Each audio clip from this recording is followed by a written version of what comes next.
Arvind Kejriwal is a genius bro. मतलब कहते हैं ना कि अगर एक नेता पढ़ा लिखा हो तो वो कुछ भी कर सकता है, क्योंकि ये सिर्फ एक इत्तेफाक है या कुछ तो खास बात है, ये आप लोग डिसाइड करना। क्योंकि कॉकरोच जनता पार्टी नहीं, आम आदमी पार्टी, बहुत सारे कनेक्शन बन रहे हैं। कॉकरोच जनता पार्टी के जो फाउंडर है अभिजीत, वो पहले आम आदमी पार्टी के लिए काम कर चुके हैं। उनका ट्वीट देखोगे तो आपको समझ आएगा कि हाँ, बहुत ज्यादा इन्फ्लुएंस है केजरीवाल से। और उसके अलावा उसी आईडी में एक इन्फ्लुएंसर है अर्पित शर्मा, जो बहुत ज्यादा रील बना रहे हैं, इस वक्त डाल रहे हैं। उनके फादर आम आदमी पार्टी में लीडर है और वो भी प्रॉपर एंटी बीजेपी है। बट आप कनेक्शन समझो, देखो केजरीवाल जब जेल में गए होंगे ना, तो उन्हें समझ आएगा कि बीजेपी से एक वक्त फ्रंट फुट पे लड़ना उनके लिए पॉसिबल नहीं है। फिर उन्होंने वही तरीका अपनाया जो उन्होंने राजनीतिक करियर अपना स्टार्ट करने के लिए अपनाया था, कि अन्ना हजारे का एक मूवमेंट चल रहा है, इसमें हम आते हैं, अपनी आइडियोलॉजी दिखाते हैं और सबको इंप्रेस करते हैं।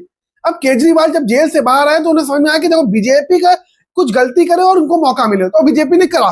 पिछले 1.5-2 सालों में बीजेपी ने खुलकर गलतियां की, चाहे वो मणिपुर का मुद्दा हो। प्रधानमंत्री मोदी से लेकर बीजेपी के सारे बड़े नेता चुप्पी साध लेते हैं। और उसके अलावा नीट का पेपर लीक होना, चुनाव खत्म होते ही तेल के प्राइस बढ़ा देना, गैस के प्राइस बढ़ा देना, मतलब बहुत सारी गलतियां बीजेपी ने पिछले कई सालों में किया है।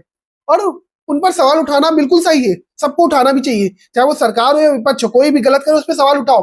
बट देखो, केजरीवाल को फिर रियलाइज हुआ कि एक मौका चाहिए, और जज साहब आए, उन्होंने कह दिया कि इंडिया का यूथ तो कॉकरोच है।